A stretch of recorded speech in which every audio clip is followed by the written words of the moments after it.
KD सरकन पढ़बौजे KD सरकन पढ़बौजे अभी आप मुन्नारा अलकर मुन्नारा सरकन पढ़बौजे चौका बर्तन अब नहीं लगैबो चौका बर्तन अब नहीं लगेगे चौका बर्तन अब नहीं लगेबो हम कॉलेज करबौगे एक चौका बर्तन अब नहीं लगेबो हम कॉलेज करबौगे गे मम्मी नाम लिखाई दे केडी सरकन पढ़बौगे गे मम्मी नाम लिखाई दे दिशा कोचिंग में पढ़बौगे चौका बर्तन अब नहीं लगेबो हम कॉलेज करबौगे हे गे चौका बर्तन अब नहीं लगेबो हम कॉलेज करबौगे गे मम्मी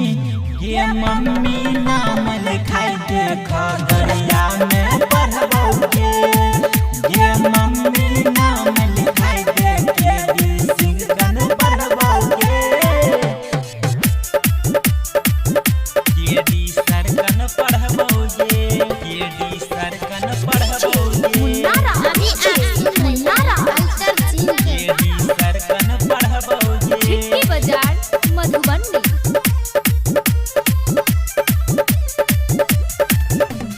पढ़बौ नहीं ते फैल हो जैबौ दोस्तौ गाँव के समाज गे गैया बकरी अब न चरैबौ करबौ पूरा काम काज गे मम्मी सुन ले गे पढ़बौ नहीं ते फैल हो जैबौ दोस्तौ गाँव के समाज गे गैया बकरी अब न चरैबौ करबौ पूरा काम काज गे पढ़ लिख के हम डॉक्टर बनबो पढ़ लिख के हम डॉक्टर मम्मी पढ़ लिख के हम डॉक्टर बनबो नौकरी लेबोगे पढ़ लिख के हम डॉक्टर बनबो नौकरी लेबोगे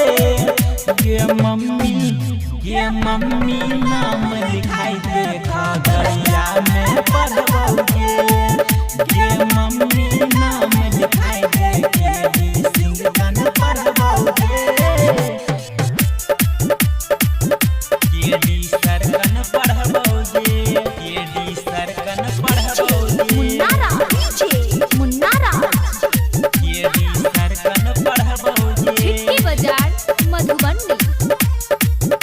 अभी आप सुन रहे हैं अलकर सिंह राइटर सोनू प्रजापति लिखै छै साच बात गे गायक एल्टर धनंजय दोनों मिलके पढ़लक साथ गे मिलके हे गे राइटर सोनू प्रजापति लिखै छै साच बात गे गायक एल्टर बिट्टू मौसम पढ़ै छै धनुक साथ गे पढ़ लिख के हम नाम कमैबै पढ़ लिख के हम पढ़ लिख के हम नाम कमैबै नौकरी लेबै गे पढ़ लिख के हम नाम कमैबै सुख से जीबै गे मम्मी नाम लिखाई दे खगड़िया में पढ़बौ